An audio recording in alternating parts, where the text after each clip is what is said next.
Hello everybody, welcome to the Hypnosis Academy. Today I'm going to talk about whether everybody can be hypnotized or not. I'll see you on the other side.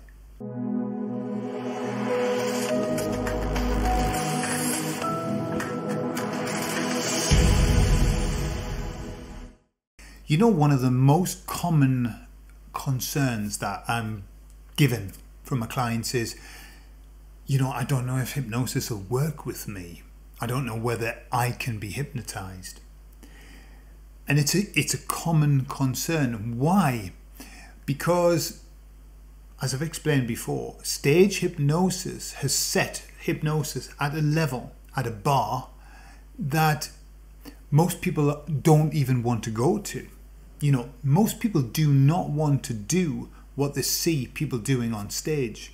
Why? Because not everybody's an extrovert. Those people who are on stage are very extrovert people. And most of us aren't. And so we look at that and think, that couldn't be me. I don't think they wouldn't make me do that. Okay. So let's just set the scene here. In my experience, and I've only been doing this for about, 15 years or whatever, but only twice have I had problems guiding somebody into hypnosis. Only twice. Okay, so everybody else has entered into hypnosis. 95% of the people who come to me for past life regression, for example, have never had hypnosis before, and yet they go in beautifully. So what about those two people? Did hypnosis not work with them? Well, it did. The issue is, with both of them, they entered into hypnosis. The issue is that at some point in that process, they came out of hypnosis on purpose. You see, with clinical hypnosis, what I say to people is that you are responsible for the hypnosis, not me. I'm the guide. I will show you the steps that you have to do on the inside. And as long as you follow those steps, you will enter into hypnosis.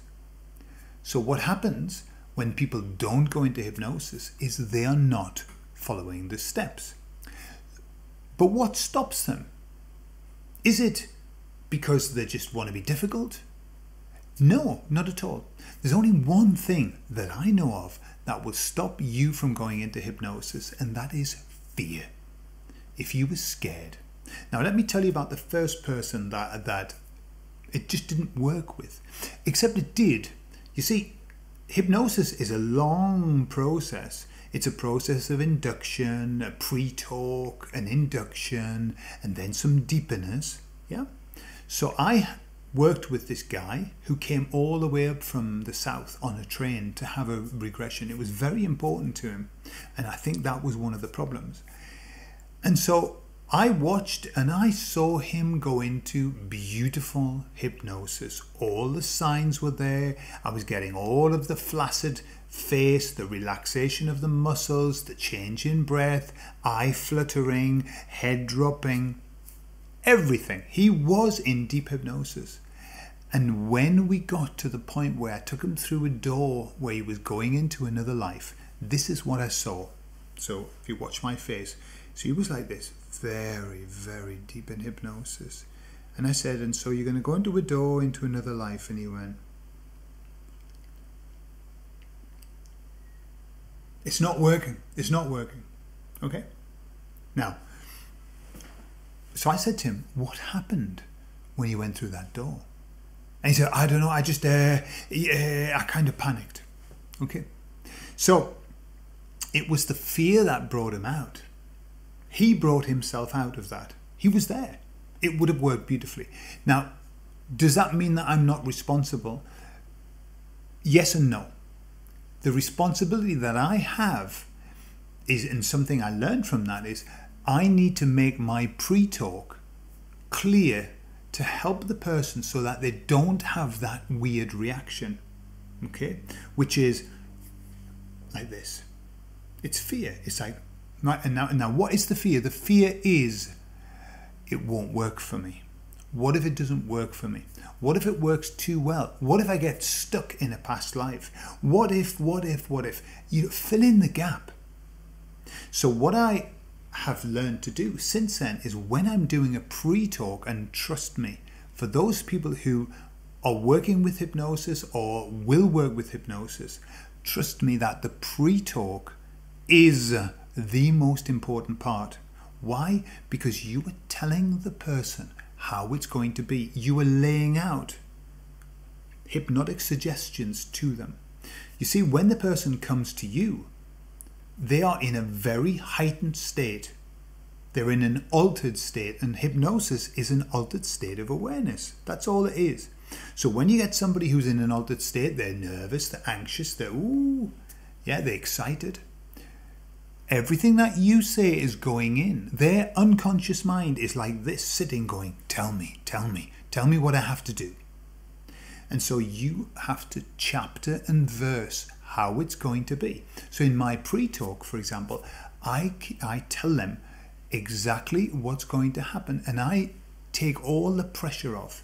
And I say to them, when you get to the place in the past life, take all the time that you need. Not everybody goes into a movie, into a film. Some people do, but not everybody. I don't.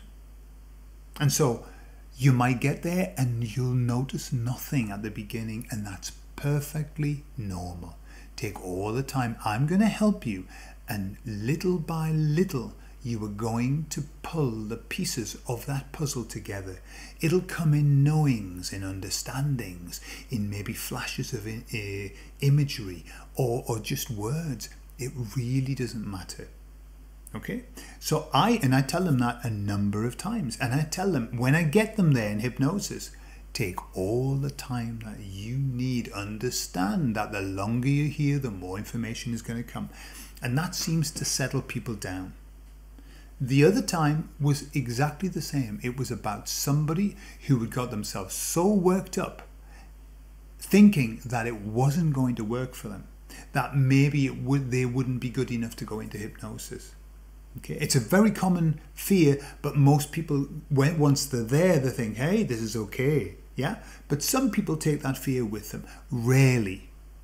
So, can everybody be hypnotized? Yes. If they're in reasonable mental health and reasonable physical health.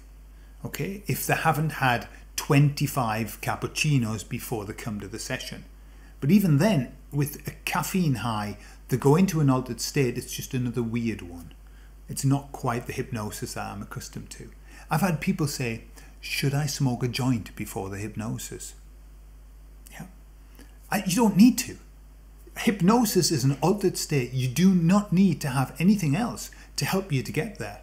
Just your mind, just your unconscious mind. Okay?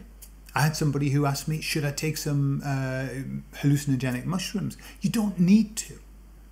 Really, in hypnosis, everything is possible just with the power of the mind. Remember that every substance that you take, the substance isn't what creates the imagery inside or the experience. It's you. You create the experience. So your mind can create that experience. So yes, everybody can go into hypnosis under normal circumstances as long as they are not scared. And so part of the pre-talk is to help them to be comfortable.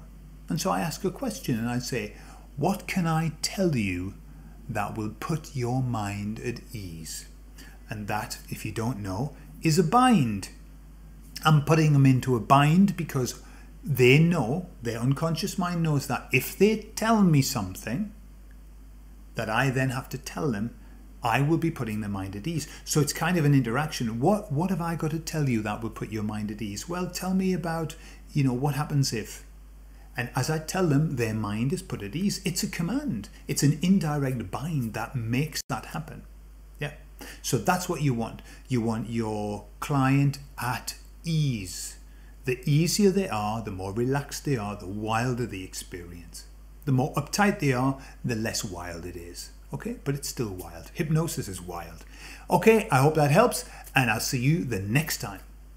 By the way, if you're interested in being a hypnotherapist, Please take a look at the courses that are about to start in January. If you haven't done hypnosis, you need to be on the first course in January, because that's a course where you learn how to actually induce a trance. If you already have done hypnosis, you understand hypnosis, and you want to add some extra tools to that, then have a look at the rest of the courses that go in February, March and April. Bye bye and happy healing.